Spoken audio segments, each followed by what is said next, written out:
Sambatskano Mongol Chudan, welcome to Talk With Me.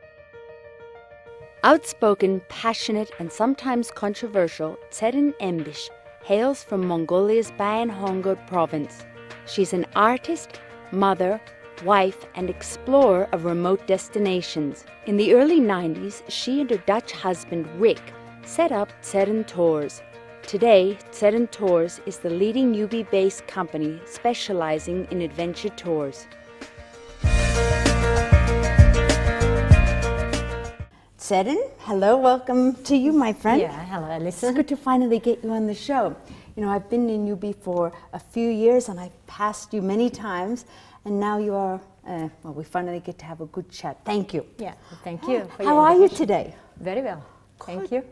Tseren, I want to know all about you today. You're very popular, you're very outspoken, very passionate person. But first, before we get to your passions, tell me a little bit about your childhood in Bayan Hongod Amek. Oh, that's a very long question. I think I was born in Bayan Hongod Amek, which is 630 kilometers to the west of Ulaanbaatar. And I have been, lived there until the age of my 16. And did you grow up in a ger? Yes. I guess you can imagine smallest ger, you know, size of the ger. I was growing up with my mother. Right. How many siblings? Brothers. I have two older brothers. Right. And did they help look after you? No, not really. Yeah, because, you know, we have differences of, 5 years of differences, ages. Right. Why did you come to UB? What happened at the age of 16? Well, when I was age of 16, I have been selected for art school. So right. Yeah, it's been different. So you came to UB and you completed a fine arts degree at the Mongolian Arts Academy. What happened to your career as an artist? You are not an artist today, but you still paint? No, I don't. It's been quite a difficult time. Let's say I started art school in the age of 16 and I graduated when I was age of 22. So it's been very long years, because in meantime, in between, I had I gave a birth for a son. You had a baby, a son? Yeah. So from the age of 22, so which is, I'm going back in 1992. So lots of things changed, Right. And is it typical for a student to start university at the age of 16? To me, that seems very young. It's not really university. No, it was, I think if I look back, it was good time. I think it's, when you are age of 16, you are really passionate and you really think that you can change the world. And you really think that it's time to start something new. So it wasn't that bad. But yes, I wasn't very independent. I had no house to stay with. Right. So there were so many other problems. But yeah, I think, if some problems were solved, I think it's a very good age to do something different, And to start with. How old were you when you had your first baby? Age of 20. Right. So midway through your studies. Yes. Yes. Okay. Tseren, I want to talk a little bit about Tseren Tours, very big popular company which you started with your husband Rick. Tell me a little bit about Tseren Tours, and then I want to talk about Rick and how you met him. Okay, in 1992, I think it's just related with each other. In 1992, I have graduated my art school, and then that time I met Rick by coincidence. How did you meet Rick? I met him in. Actually, I saw him in Post Kantor, Central Post Office of Ulaanbaatar. Really? It's still there.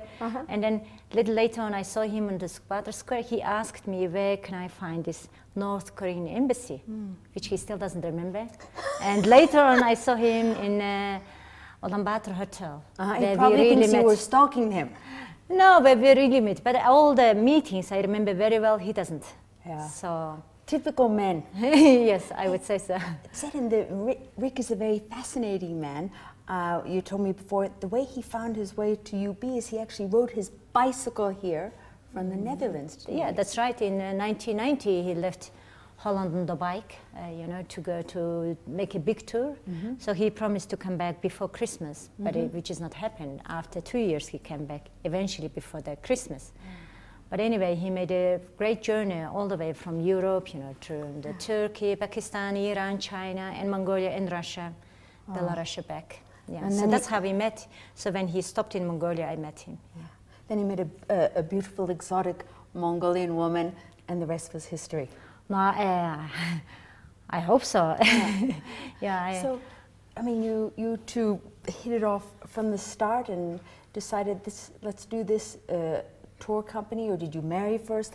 How did the tour company I think start? it's naturally came very slowly on our path. We never really knew what to do. And we didn't even know if we were going to stay together.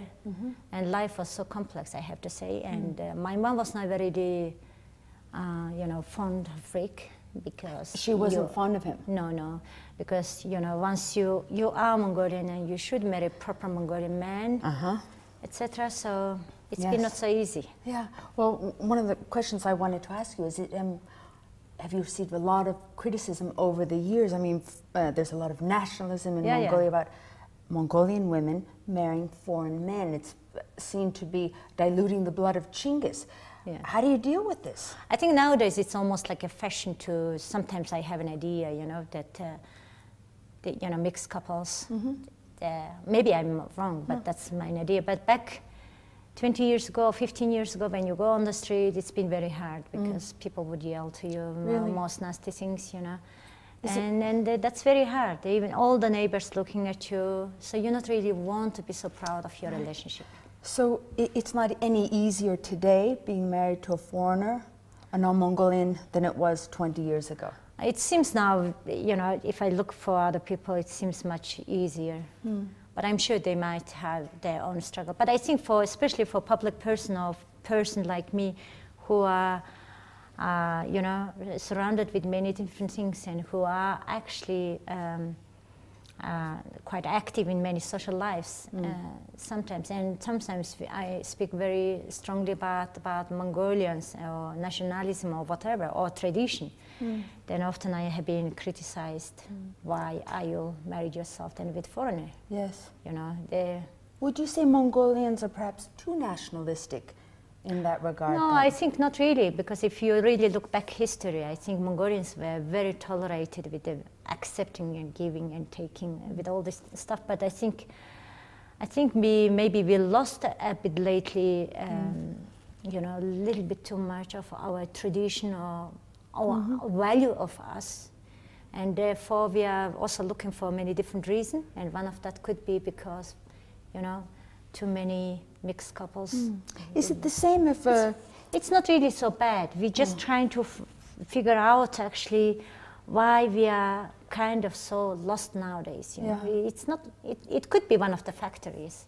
Do you think the reaction would be the same if it was a white woman, a Western woman, marrying a Mongolian man? It seems to be just the male attitude towards... that's more accepted. I can see that.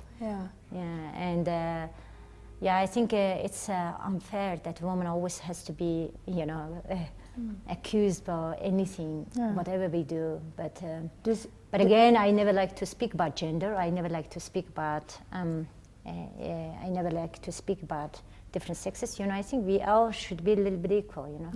I don't want to be self-pitied. Because self-pitied. because others saying because I'm woman. No. Yeah.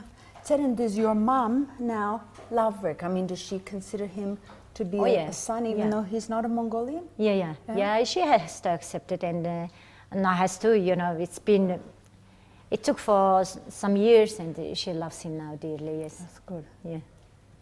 Okay. Tseren, you have been involved in so many things, and you are no stranger to criticism. I want to talk about something that happened to you recently, but first I will fill in the viewers.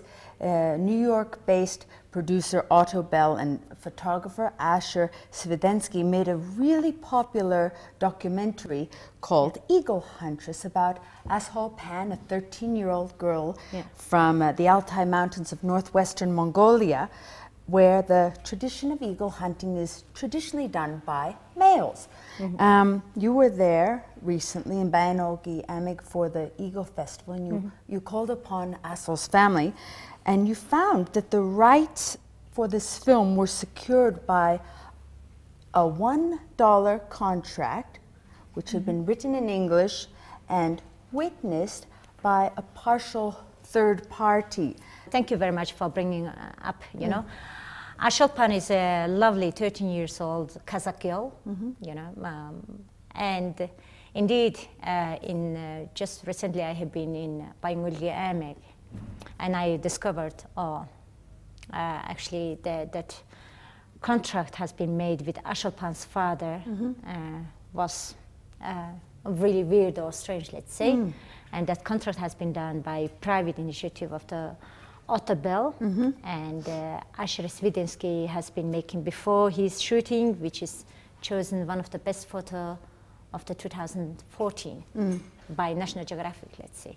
So yes, the contract was just 3-page. Actually, I took 4 pages photo, but it's 3-page, and then it was mainly written what they will take from this girl for a lifetime contract.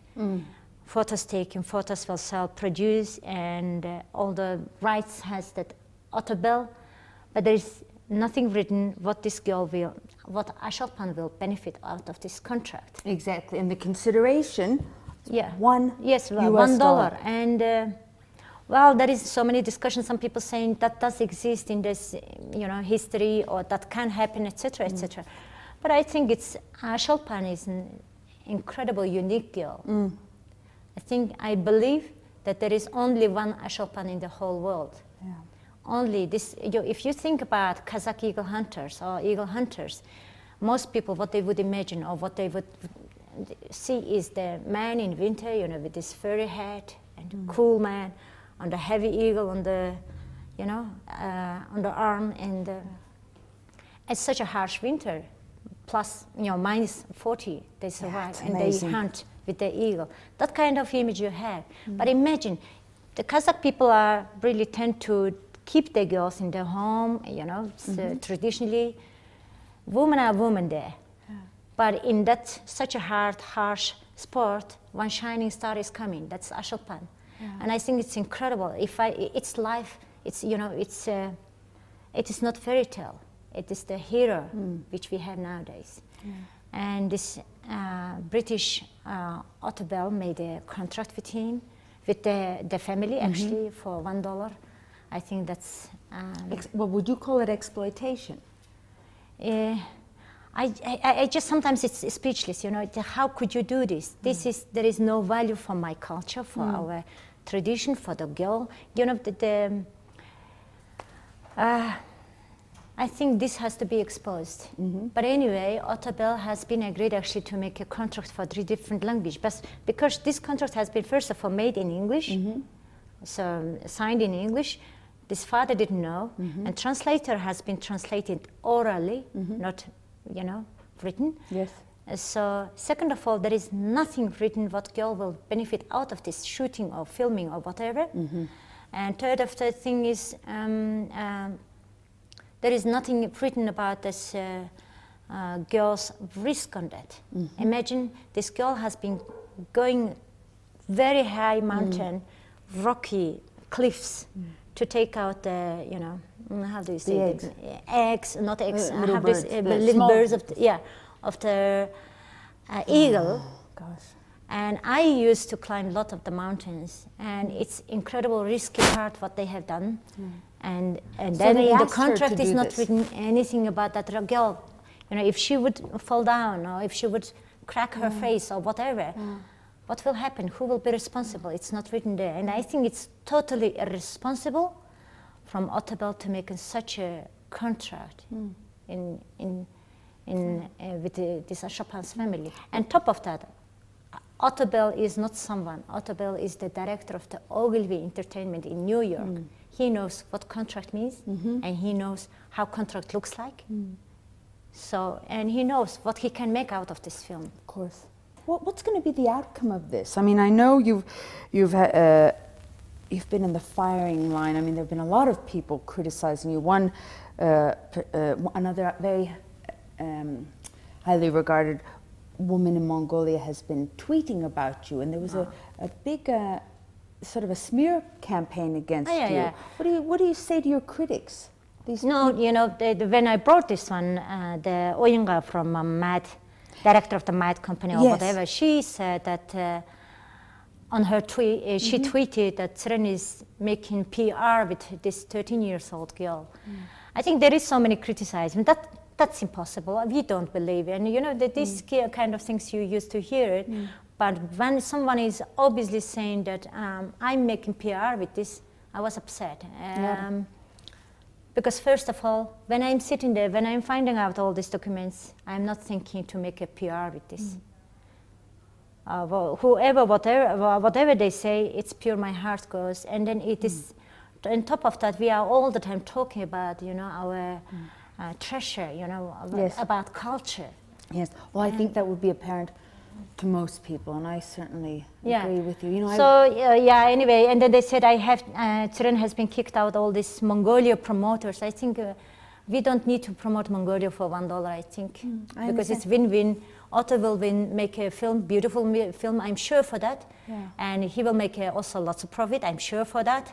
But also this girl needs to profit out of this.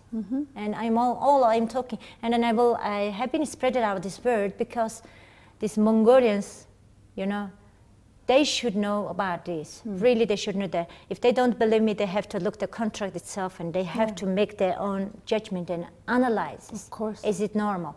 The purpose of why I'm doing this is they all have to know. You know, what we believe in Western society, how they make advantage or taking advantage of this young girl.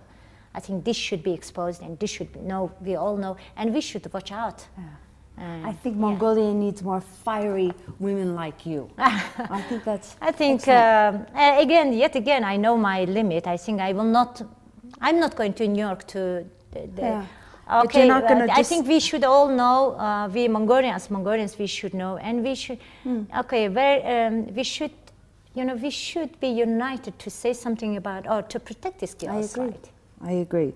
And well, I for one am proud of you. You know, I was a lawyer in Australia for a few years, and that sort of a contract would have absolutely no validity in a court of law. So, I mean, I understand where you're coming from. How would you see if the contract, which is not written anything? Well, you can't sign a contract in a language you don't speak or understand. I mean, it would be null and void in a Western country. So that's not valid contract, let's say. That contract is no contract. And second of all, how dare are you just to put your own rights and not the second parties, you know? Of a child. And then this is not good faith contract. There is no other word for this. Yes. You will not be accepted if your son from first grade in school is making play rule with 10th class or 10th grade student. There is a huge difference. You see, just compare with that stage, you know. It's not good, not fair enough. It's not fair. I mean, it's as simple as that. It's not fair. Tseren, thank you for discussing that. I don't mean to talk about controversy, but another thing, I mean, I was reading about it last week in 2013, you criticized the presence of the Unification Church in Mongolia, otherwise known as the Moonies, which I've since learned is a derogatory term, but I need to say it anyway. You said that this organization brainwashes Mongolians, and quickly, for viewers who don't know, the Moonies are a religious movement founded in South Korea by Sun Myung Moon, who was actually in Mongolia in 2005. I learned, and these church members, Unification Church members and Moonies, believed that Jesus appeared to Moon when he was 16 years old at on an Easter morning in 1935.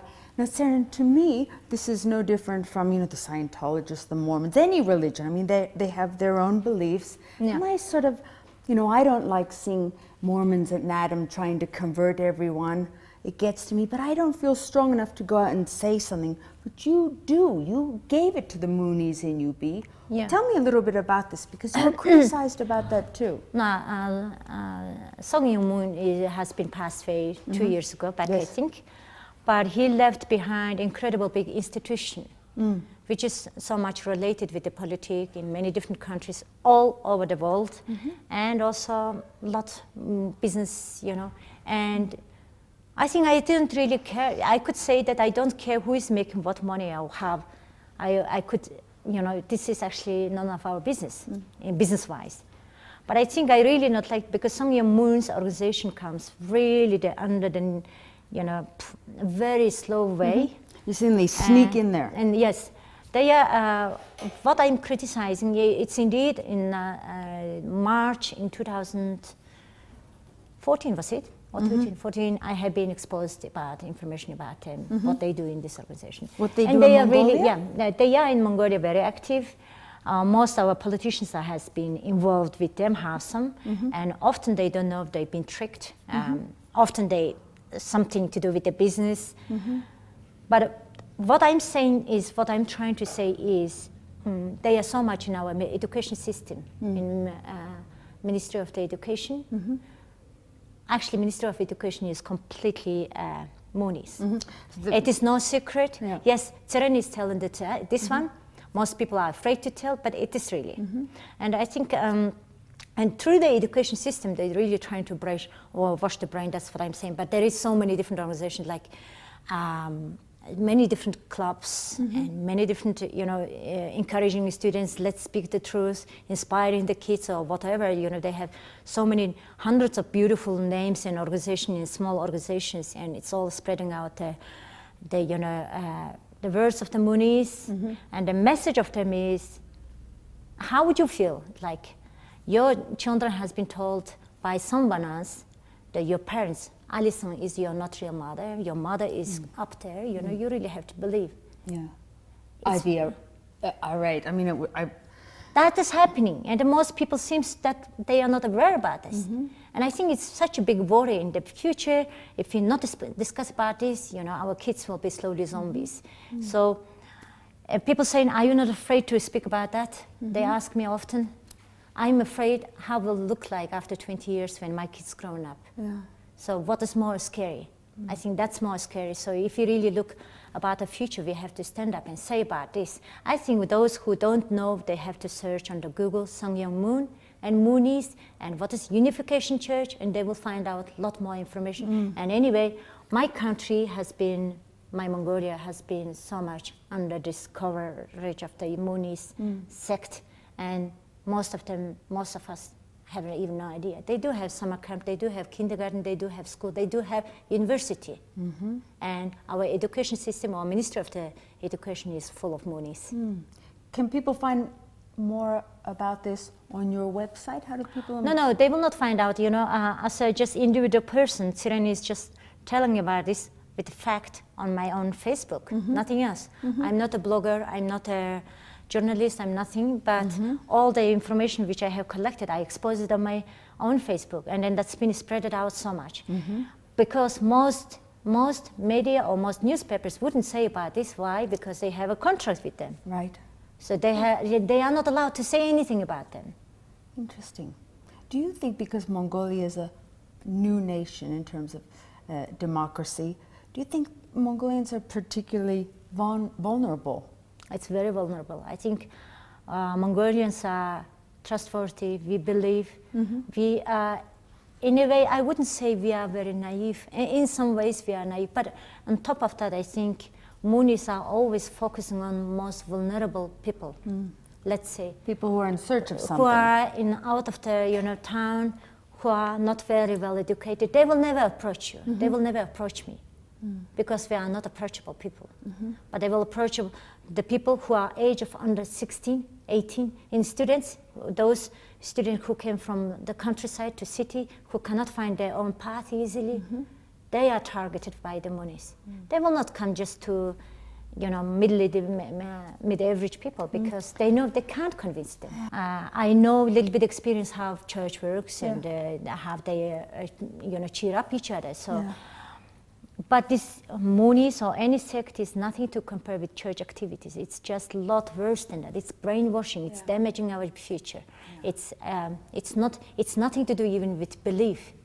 They are brainwashing, and they are using kids to just like a money machine, like taking money out of it. Because most kids are, in order to believe in the God, sake of the belief, they're going to sell things on the street Sometimes maybe you saw the people, I want to sell, do you mind to buy this one? I'm going to pay for my school. You buy it, but actually this money goes straight to the Moonies organization, not to that child. And for the belief in the Moonies, you can lie any stage. You can, that's been even agreed, you know. So it's wrong. It's very, very wrong. Yeah. Tseren, are you a religious person at all?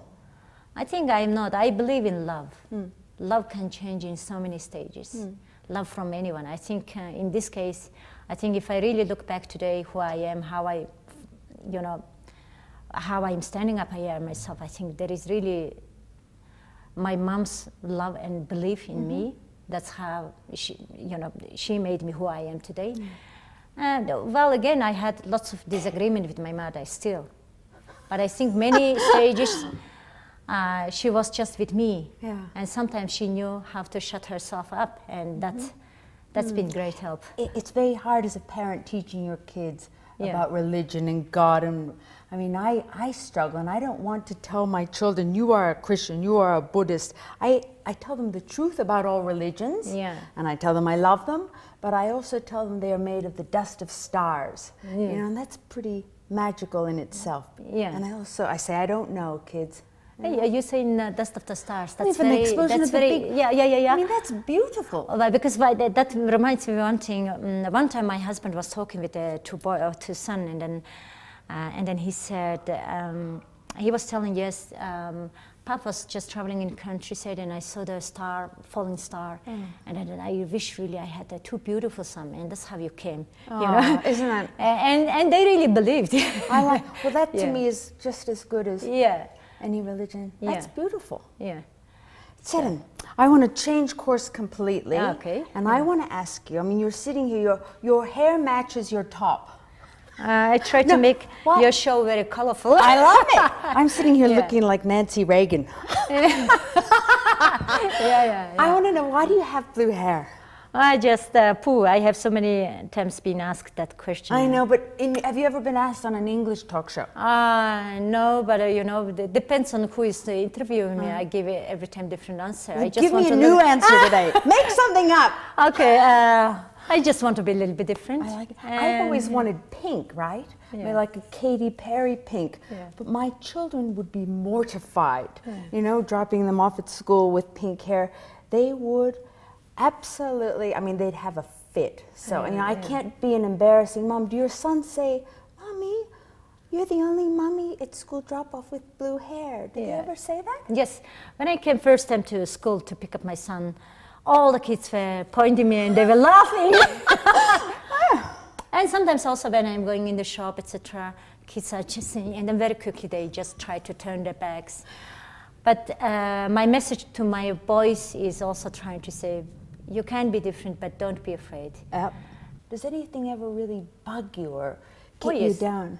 Yes, that like Tseren is making with 13-year-old girl PR. That knocked me down because I was so upset. I do something pure from my heart. And I think this girl desperately needed me. And someone is making just fun of it and spreading out. I think most things are not easily touching me, and then I think yes, sometimes they do because I'm still a human being. But I'm also learning over the years to put them aside of me because even sometimes you do with good heart, you still criticize, and I think I have to just leave them. There is enough things to enjoy. We had this chat before. Your long name is Tseren Dolgo, which means long life. So Tseren means long life. Dolgor means, I don't know, kind of Buddhist, you know, feminine name, obviously. So with a name like that, nothing's going to get you down. Yeah, that's what I believe. Yeah, you know, I think I have been survived from many things. And when I was small, my name has been changed because I was nearly dead. When I was only 6 months old. So you nearly died at 6 months? When I was 6 months. My mom didn't know, but anyway, I had a very swollen, like African children, you know. Very big tummy and very skinny, sick 2-3 weeks. And back those days, religion was totally prohibited. And my name was very different. But anyway, mom searched out, the hospital said that she will die, doctors. So mom has to wait only when I will die. But one day, mom, mom, as usual, mom, she went very secretly to the Lama and asked, and then her name is not correct. Change her name and give a name Tseren Enebish. And that's I fascinating. am telling this first time on the public. I have never that. told even to Mongolian press anyway. But that's Tseren Enebish name. So sometimes I think, okay, I survived that time, and many times, so, when people saying everything back to me, my name is actually kind of praising me, Yeah. Stupid Tseren Enebish. Okay, it's still my name is, let's say, still long life. Yeah, it's still long life there, I love that. That is a great story. Yeah, so I think, I have never told this one before. I like that. It's been kind of my secret, but now it's... Hey, Tseren, tell me this. Why are Mongolian women so shy and reserved? I mean, you're very different Mongolian woman. Many of my friend Zola, I mean, I meet some outspoken, strong Mongolian women, but in the past, the tradition seems to be that Mongolian women sort of stay quiet and don't speak their mind. I don't think it depends. Probably you didn't meet many of them. I think you just have to push right button, I guess. Mm-hmm. You have to fire them up. Yeah. Show them a $1 contract. Because I think Mongolian women are generally very open and, But I think nowadays we have so many complexes, If I look my age of the people, we are small and medium entrepreneurs. They are struggling with lots of things. Mm-hmm. And also about the age of 30s, I'm looking, they are also having lots of own struggles, marriage or finding couples. Or I guess nowadays people are a little bit back, maybe lack of the confidence. Yeah. Not because they are so shy, it's just lack of the confidence. Yeah. Do you agree with the Western saying that life begins at 40? I mean, sure, definitely. Yeah. Are you happier and stronger now, post 40, than you were in your 20s? Oh yeah, definitely, yeah. I think everyone, man or woman, doesn't matter. I think in certain stage they really find out who they are. I think when I was age of 20, you really want to change so many things, but you have no idea how things going on. So when I was age of 30, but I think also when I was age of 30, I wasn't an easy child, let's say, and you weren't an easy child. I was very uneasy child. You mean a difficult child? I was very difficult child, and I was raised up by a single mother, and I was, most difficult girl which you can never imagine for my mother. Kind of naughty. Naughty, and then you start to have also baby when you are very young age, without really having a husband, etc. So all these things builds you up slowly, and then actually I think today who you are is actually often, I think, affection of who you were as a childhood. So I think if you really see who you were and you really find out what you really want or how you made up today, I think you become actually a very strong person to say, and you are not so shy anymore what you have done before or what you have, we are all making mistakes. And I think you also not be afraid and shamed also to also say what you have done wrong, I think. Well, that's how I've learned. I mean, God, I've made so many mistakes, but I'm with you. I think once you hit 40, you don't really care so much what people think. I'm sure you also admitted a lot of what you have done wrong, and I think some people never agree. That whole life they still think they've been victim of the whole life. I don't think like that, and I think in certain stage we really have to be flexible to, and sometimes people saying, "Oh, you're really trying to make yourself so good person." I have never said that. I have done maybe more mistake than anyone could make on this age, And so it's not about the success. It's more actually it's not about the success we are talking. It's actually talking about the mistakes what you have done, and then sometimes I'm writing so many things on my Facebook, but I think sometimes I think it's nonsense. Why should you do that? But I really hope that there are some thousands of followers. I mean, you've got some lost. I know how you feel when you are age of 20 and 25. How you feel when you make mistake, and I know also how depressive you can be when you have a child without father, etc. All these things. I think so. In that way, I think I'm hoping that my message doesn't have to be, helpful for many of them, but at least if I'm helping 2 people from out of 1,000, then I have reached my goal, you know. Tseren, you're an amazing lady. Will you enter the political arena one day? I mean, there seem so few women in Mongolian politics. Why don't you, have you ever considered a career in Mongolian parliament? No. Never? I don't think so, because I think there is nothing else to be a strong businesswoman, you know. It's nothing to be compared with political career, and I think top of that, politics is not really my business. I think I would rather to be interviewer like you, to inspire other people, or I would be rather to be, I think I really want to be journalist, or I really want to be successful traveler, or something else, you know. I don't want to make life more complicated. Yeah. I still want to go life out. is complicated enough. I still want to go out. I still want to dance. I still want to shout. Yeah. And I just want to continue my life as it is. Yeah. Not make it more complicated and sit there. I think this suit will not suit me. You wouldn't look, I feel like I've got a straight jacket on. I think I want something like that. Maybe next time you see me, I'll have pink. Hey, Tseren, I want to come on one of your trips one day. Yeah, do it. Yeah. Yeah. Yeah. I think it depends on if you really want to travel with Tseren, then you have to book an overseas Australian tour company world expedition. No, I don't want to go with. I want to come with you. I'll bring your bags. I don't have so much time in summertime, so I do only 2 tours in a year, and that's it. That's it. And that's only for that's done only for world expedition with special contract. Right.